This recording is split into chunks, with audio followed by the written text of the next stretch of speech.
So I had a lot of fun building Project Red Gotham. I couldn't be more pleased with it. I hit all the goals that I was trying to achieve, which was make it look good, water cool in a small form factor case, and not skip out on the storage side of things, because a lot of water cooled computers, especially small form factors, they like to skip on the storage side. If you ever go to shows or see a computer at a showcase, you will realize that 9 times out of 10 they don't actually have hard drives in there. They only have maybe one SSD, and a lot of times when you're dealing with small form factor builds, it's really hard to try to figure out how do you put hard drives, because they're just so big, especially in this one.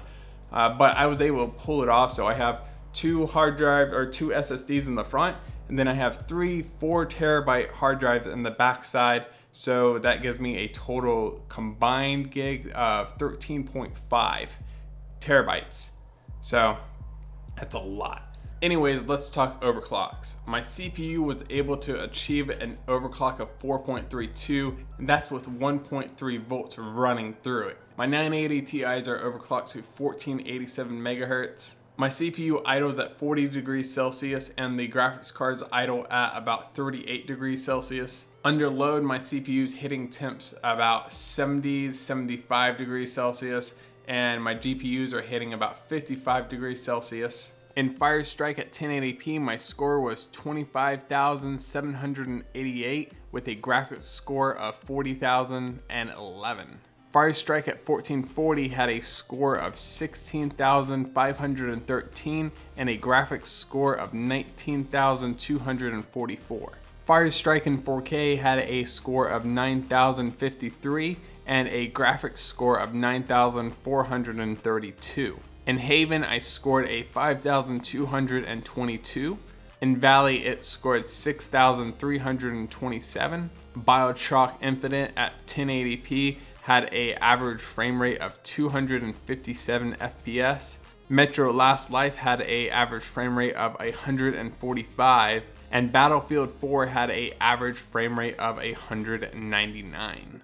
So as you can tell, this little guy right here is one beast of a computer, and it can handle basically anything that you throw at it. Now, I want to thank all my sponsors one last time. Ice Mods for supplying the cables, Mod My Mods for supplying the radiators, and MemoryC.com for providing that beautiful g.skill RAM.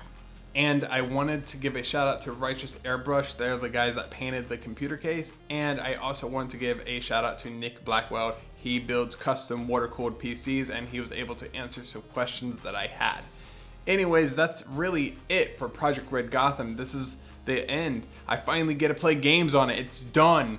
Oh, that's going to be a lot of fun. But if you guys like this, I have another PC build coming up here in just a few weeks, but then in March I have another custom water-cooled PC that's going to be pretty freaking awesome. I'm really excited, and it's actually going to be for my wife, and it's going to sit on that side of my desk. So make sure you're subscribed to the channel if you want to see more. Peace.